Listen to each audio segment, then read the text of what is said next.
Hey there, boys and girls. Miss Ali here with another story time video. Today we are going to be reading Where the Wild Things Are, a story and illustrated book by Mr. Maurice Sendak. This is actually one of his most famous books, if not the most famous one.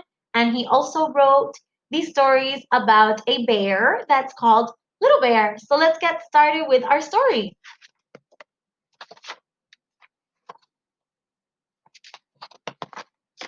Here we have our first illustrations. These look like some wild things. And so does this little boy right here. The night Max wore his wolf suit and made mischief of one kind. This is Max. I guess he's making some mischief. And another. He's chasing his puppy. His mother called him Wild Thing, and Max said, "I'll eat you up." So he was sent to bed without eating anything. Here's Max in his room after being sent to bed without anything in his tummy. That very night, in Max's room, a forest grew. Oops. And grew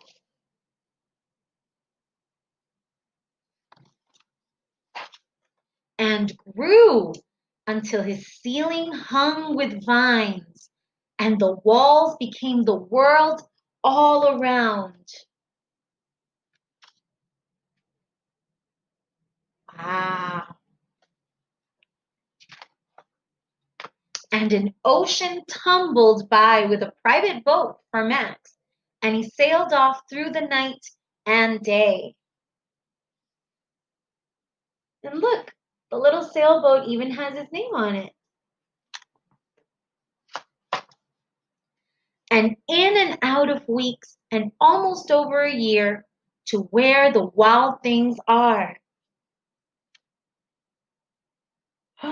That's a wild thing right there.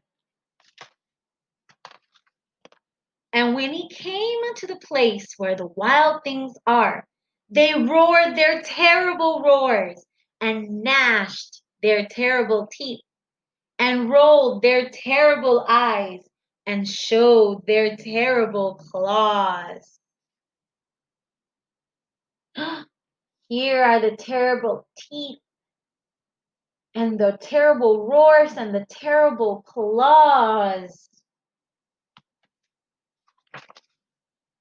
Till Max said, "Be still," and tamed them with the magic trick of staring into all their yellow eyes without blinking once.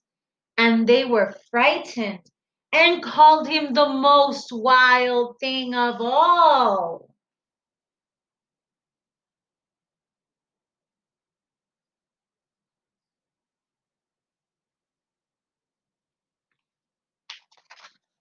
And made him king of all wild things.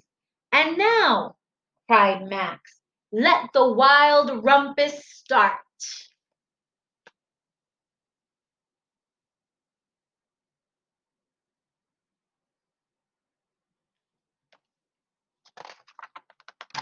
Here they are doing some more rumpus stuff.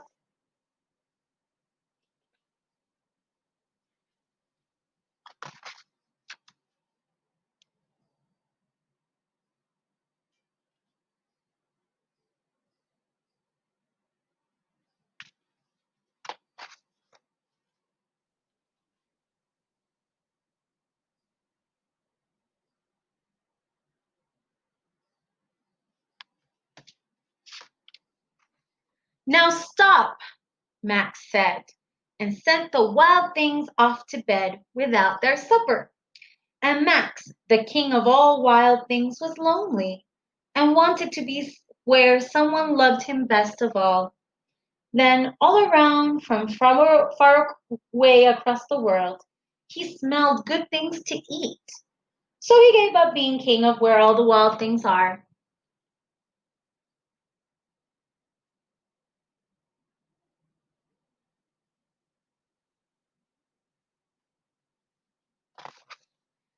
But the wild things cried, "Oh, please don't go. We'll eat you up. We love you so." And Max said, "No."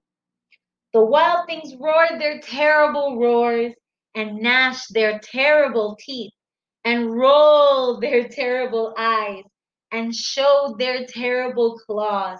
But Max stepped into his private boat and waved goodbye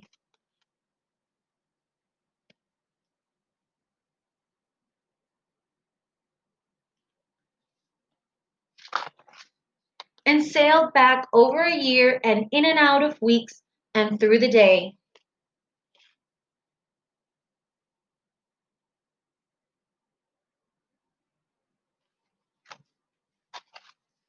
And into the night of his very own room, where he found supper waiting for him.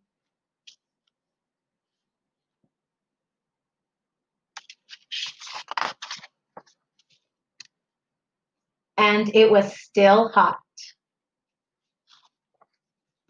Okay, boys and girls, I hope you enjoyed this quick story of Where the Wild Things Are. This is actually one of my favorite stories to read when I have been an elementary school teacher because inside of us, we're all wild things. Good night.